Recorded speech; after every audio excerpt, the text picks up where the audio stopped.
আমার ভুল হয়ে গেছে, আমাকে মাফ করে দেন স্যার। সরি, আমি বের হয়ে যাচ্ছি। স্যার, জুই আমার বেস্ট ফ্রেন্ড, ওর ব্যাপারে কিচ্ছু জানেন না। ওর বাবা ছিলেন একজন পোস্টম্যান। আঙ্কেল ইন্তেকাল করার পর আন্টি কাপড় সেলাই করে পুরো সংসার সামলাচ্ছে। ওর সাথে যা করলেন আজকে স্যার, আপনি অনেক বড় অন্যায় করেছেন। রোলাক এক আসেনি আজকে? না স্যার, দ্বিপদ আসেনি। স্যার, আপনি আমাকে সরি বলবেন না প্লিজ। পিতামাতার পর শিক্ষকের স্থান, আপনি আমার শিক্ষক। দেখো জি, আসলে আমার বয়স কম তো, আমি কখনো এই প্রফেশনে আসতেই চাইনি। আমার মা একজন শিক্ষিকা ছিলেন, উনি চেয়েছেন আমি ওনার মতো করি বাচ্চাদের পড়াই। আমি যখন প্রথম টিচিং প্রফেশনে আসি আমি বুঝতে পারিনি যে আমি এরকম মহান একটা প্রফেশনে আছি। আমি সমাজ গড়ার কারিগর। আমি যদি ঠিক মতো না পড়াই আমার জন্য কতগুলো স্টুডেন্টের জীবন নষ্ট হয়ে যেতে পারে। সবার তো আসলে কোচিং যাওয়ার টাকা থাকে না, নতুন বই কেনার টাকা থাকে না।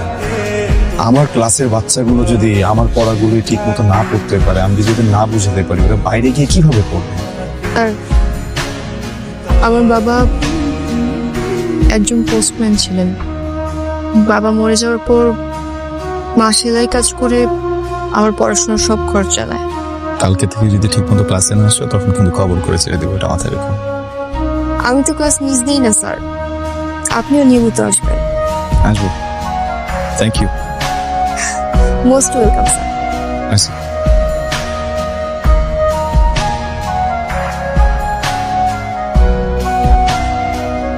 প্রেমে পড়ছি কিনা জানি না, একজন সারাক্ষণ মাথায় ঘুরে। একজন আবার কি? আপনার স্যার।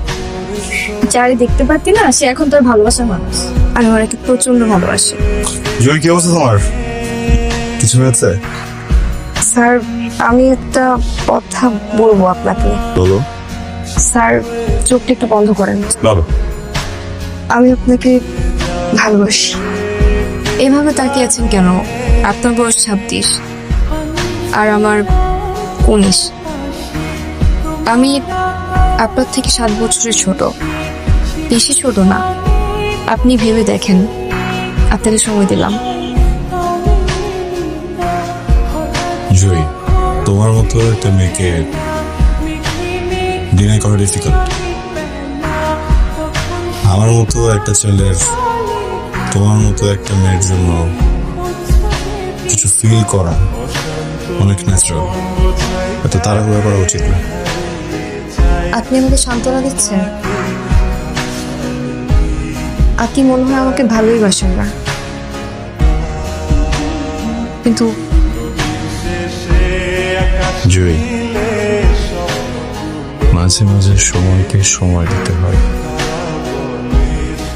তোমার সারা জীবনের স্বপ্ন কি? নিশ্চয়ই আমাকে ভালোবাসা না।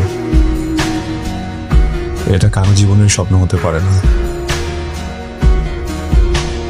তোমার স্বপ্ন মেডিকেলে চান্স পাওয়া, জীবনে বড় হওয়া, নিজের মার খেয়াল রাখা। সেই স্বপ্নগুলোর পেছনে ছোট,